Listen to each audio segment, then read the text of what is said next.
Mäts haaras Laidoneri kaenlasse ja hüppas aknast sisse.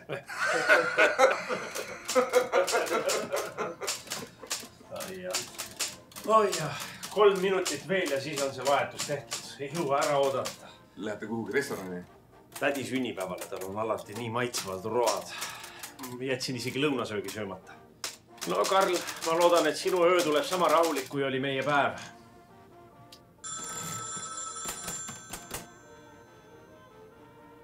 Ja miks sa ei vasta? Minu vahetus hakkab 1,5 minuti pärast. Sind ja sinu tähe närimist küll.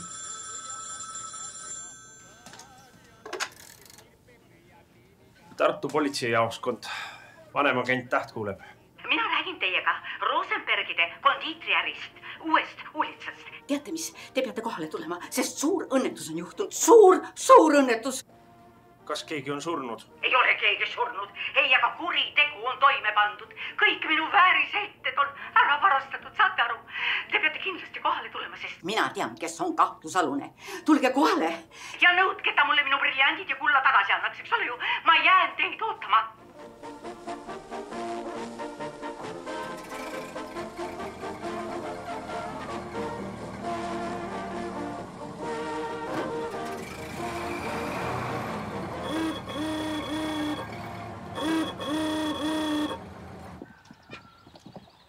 See koht peaks olema õige. Tervist, proua. Tere! Mina olen politsei vanemagent Täht. Tema on agent Lipp. Kas teie tegite meile väljakutse? No mina. Nagu ma teie kõnest aru sain, varastati ära teilt karp hinnaliste väärtheetega. No mitte päris seda. Varastatud on üks sõrmus, aga väga hinnaline ja kiviga. Huvitav. Telefonikõnest jäi tunne, et varastati kõik väärtuslikud esemed. No teate, ma kiirustasin. Ja teiseks ma olin suures emotsionaalses seisundis. Ma hindasin olukorda valesti. Aga see sõrmus, mis ära varastati, see on ka väga hinnaline ja kallis kiviga. Häkkene küll. Kus see kõik aset leidis? Ma kohe näitan teile. Lähme.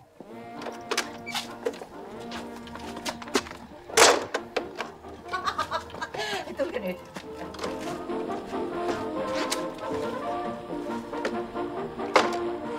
Lugu oli nüüd niimoodi, et minu minija hakkas mulle sünnipäevaks kringlit valmistama. Aga kui mina nägin, kuidas tema seda tainast sõtkus, siis ma ütlen, see oli kuritegu koostisainete vastu. Ja ma sain aru, et ma pean siin sekkuma. Kõigepealt ma pesin käed, eks ole, siis ma võtsin sõrmuse maha, panin selle siia riiuli peale. Aga siis ma pidin siit köögist ära minema ja ma unustasin selle sõrmuse. Mõne aja pärast tuli see mulle meelde, ma tulin tagasi, sõrmust ei olnud. Me kõik koos otsisime seda. Aga kas ehk peale mini ja keegi veel köögis käis? Oi, siin oli suur sigin-sagin, kogu aeg joostisid läbi. Aga kas see võis olla teenija? Ei, temale ma andsin vaba päeva. Aga telefonivestluses meiega, proua, ütlesite te, et teil kahtlusalune juba olemas on. Või olite ehk ka sel hetkel emotsionaalses seisundis? Aga mul ongi kahtlusalune olemas ja see on minu mini ja Selma. Miks te nõnda arvate? Aga sellepärast, et ma olen juba ammu näinud, kuidas tema seda sõrmust vahtis.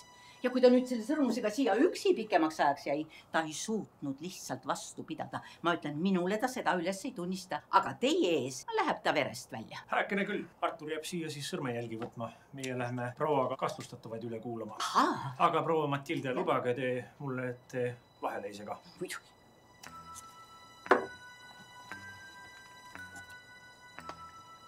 I said, how's about a kiss? She said, the days look up, stars look down, and my heart jumps over the moon. Down beside the nook, beside the brook, beside the lane, beside the dell, beside the weeping willow tree. Vabandust. As beside a side. Tere õhtust, mina olen politsei vanemagent Hendrik Täht. Ja kahjuks olen siin ametiasjus. Nimelt on proua Rosenbergil kaduma läinud väga hinnaline sõrmus. Kas keegi soovib selles osas mingisugust avaldust teha?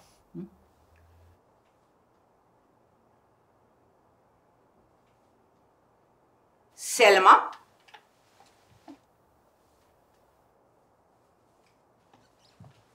Ma arvan, et on kõige lihtsam, kui sa ise nüüd kõik üles tunnistad. Mina? Mille?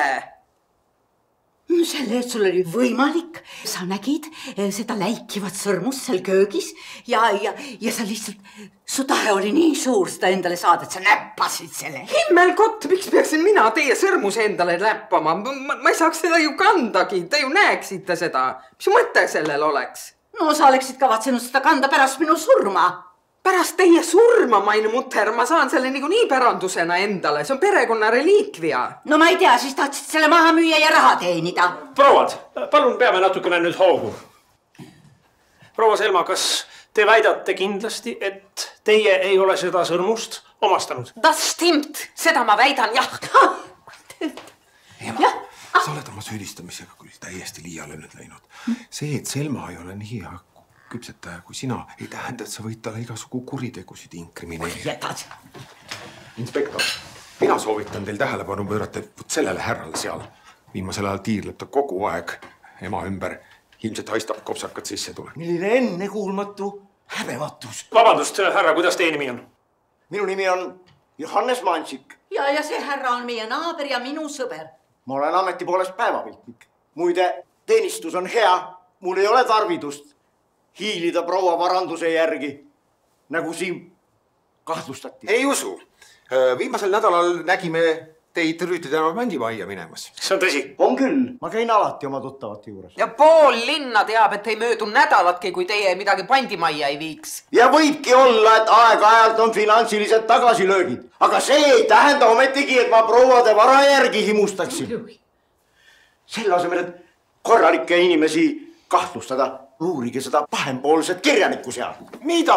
Te süüdistate meie väimees. Mis te väidate, et meie Paulchen on kommunistidega mestis või? Seda nüüd küsige küll tema. Tõepoolest, Raul, palun istuge. Las inimene räägib ise enda eest. Ma ei ole seda kunagi varjannudki. Ma olen alati arvanud, et Eesti Vabariigis ei ole töölisel elu selline, nagu ta olla võiks. Me peaksime vaatama hoopis Nõukogude Venemaa poole. Himmelgott und grüne Erbsen. Marian, kas sa teadsid sellest? Jah, ma teadsin. Paul on sotsiaalselt väga tundlik. Aga see ei anna teile veel õigustada varguses süüdistada. See siin on praegu poliitiline tagakiusamine. Kui see Paul on selline üllasing, siis miks on tema naise silm sinine? Vaadake sinna puudri alla. Püha jumal. Marian, kas ta peksab sind? Kas sa tarvitad vägivalda oma naise kallal? Ei, ma ise kukkusin trepil. Ja teie jätke üldse Paul rahule. Ta oli päev otsa minuga koos, ta ei saa varguses süüdistada. Mis sa jobuga tarvitad minu tütre kallal vägivalda või? Kuulge. Tuli sulle kätega kallale või? Me uurime siin vargust, mitte peresuhte. Kui te minu arvamust kuulda tahate, siis ma arvan, et see sõrmus ei ole üldse mitte varastatud, vaid see proua siin pani selle meelega minu ema asjade hulka, et teda süüdlaseks lavastada.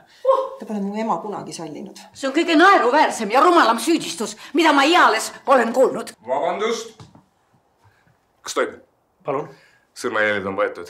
Kui palju need oli? Hulgaliselt. Meil on võrdlust vaja. Selge, võtame palun järjekorda. Nii, viimane. Ja aitäh. Nii, olemas. Homme hakkame neid sõrmejälgi täpsemalt uurima. Aga muidugi kõigile oleks lihtsam see, kui saaksime süüdlase teada juba täna. Sellega seoses küsin veel kord, kas keegi teist soovib teha ülestunnistuse? Kui ei, siis tuleme siia ja paneme oma isiklikud asjad taskutest siia puhveti peale. Võtame kringli eest ära.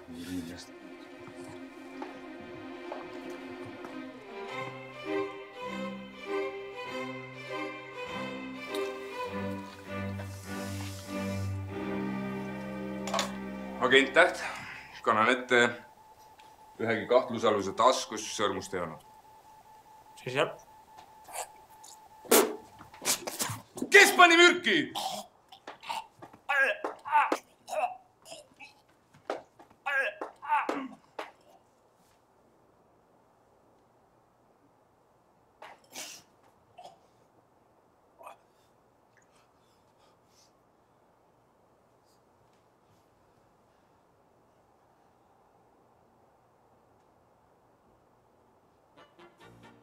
Head inimesed, kõik on täpselt nii, nagu ma arvasin.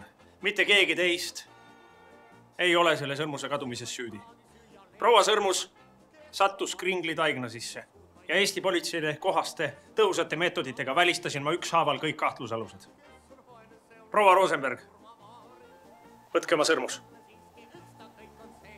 Hoidke seda hästi. Meie, head inimesed, oleme töö lõpetanud. Meeldivat õhtut. Artur, meie töö on tehtud. Kõike head.